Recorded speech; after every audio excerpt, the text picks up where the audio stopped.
Saudara-saudari yang terkasih, kebiasaan yang umum terjadi di antara kita ketika berjumpa dengan seorang yang terkenal atau penting adalah berupaya untuk mendapatkan foto. Sering kita lihat bahwa orang terkenal dikerumuni oleh para pengagumnya agar mereka dapat foto bersama demi mendapatkan suatu dokumentasi yang menjadi bukti bahwa mereka pernah berjumpa. Dokumentasi memang menjadi hal yang penting dan berguna untuk menyimpan kenangan. Meskipun demikian, rupanya fokus yang berlebihan pada kebutuhan dokumentasi dapat mengaburkan makna dan tujuan dari suatu perjumpaan. Ketika sudah mendapatkan foto yang bagus, orang merasa cukup dengan perjumpaan yang baru saja dialami. Kebutuhan dokumentasinya sudah terpenuhi, bukti perjumpaan sudah didapatkan, dan ia dapat segera pergi. Suatu gambaran yang menarik ditampilkan dalam bacaan Injil esok hari. Ketika Yesus hendak pergi ke Danau Galilea, banyak orang mengerumuni dia. Tentu saja, ketika itu orang-orang tidak berkerumun untuk meminta dokumentasi foto atau tanda tangan dari Yesus. Namun, orang banyak itu memiliki kebutuhan yang beragam dari perjumpaan dengan Yesus. Mereka mengharapkan kesembuhan, mencari pertolongan, dan memohonkan pemulihan. Mereka membutuhkan bukti dan tanda atas perjumpaan dengan Yesus. Mereka pun memperoleh kesembuhan dan pemulihan. Saudara-saudari, perjumpaan dengan Yesus membawa manusia pada keselamatan. Meskipun demikian, sebagai pengikutnya kita berjumpa dengan Yesus bukan semata-mata karena membutuhkan sesuatu, melainkan karena kita hendak setia untuk menjadi murid yang sejati, murid yang mau mendengarkan pengajaran dan melaksanakannya dalam kehidupan sehari-hari. Murid yang sejati tidak datang pada sang guru saat membutuhkan saja dan pergi ketika kebutuhan telah terpenuhi.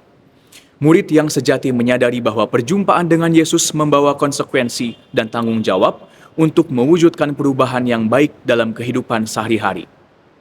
Saat hadir dalam perayaan Ekaristi, kita tidak hanya memerlukan dokumentasi yang sekadar bukti semu bahwa kita adalah murid Yesus. Saat berjumpa dengannya, kita diundang untuk lebih dalam mengenal Yesus, mendekatinya, dan membuka diri kepadanya. Tentu saja, kita boleh berbangga sebagai muridnya, sebagai orang Kristiani misalnya, dengan menampilkan foto-foto penuh sukacita dan syukur saat mengikuti perayaan Ekaristi. Namun dokumentasi dan bukti yang sejati atas perjumpaan kita dengan Yesus adalah ketika kita dapat bersaksi dalam kehidupan sehari-hari, kita dapat membawa sukacita pada orang-orang yang dijumpai, kita menampilkan hidup yang penuh harapan, dan kita setia pada pengajaran Yesus. Itulah dokumentasi yang hidup dan berbuah bagi sesama. Saudara-saudari yang terkasih, maka pertanyaan penting yang patut kita renungkan adalah apa yang sungguh kita cari ketika datang kepada Yesus? Apakah kita hanya datang untuk memperoleh berkat, penghiburan, atau pemenuhan kebutuhan sesaat, lalu kembali menjalani hidup seperti semula? Ataukah kita datang dengan kerinduan untuk diubah, dibentuk, dan diarahkan oleh sabdanya?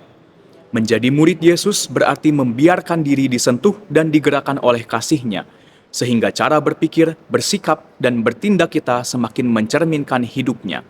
Semoga setiap perjumpaan kita dengan Yesus, terutama dalam Ekaristi, tidak berhenti sebagai pengalaman yang indah dan membekas sesaat, melainkan menjadi sumber daya rohani yang menguatkan langkah kita dalam keseharian. Kiranya hidup kita sendiri menjadi jejak perjumpaan yang nyata dengan Kristus, dalam kesetiaan, kepedulian, pengampunan, dan kasih yang kita bagikan. Dengan demikian, orang lain pun dapat melihat dan merasakan kehadiran Yesus melalui hidup kita sebagai murid-murid-Nya yang sejati. Tuhan memberkati.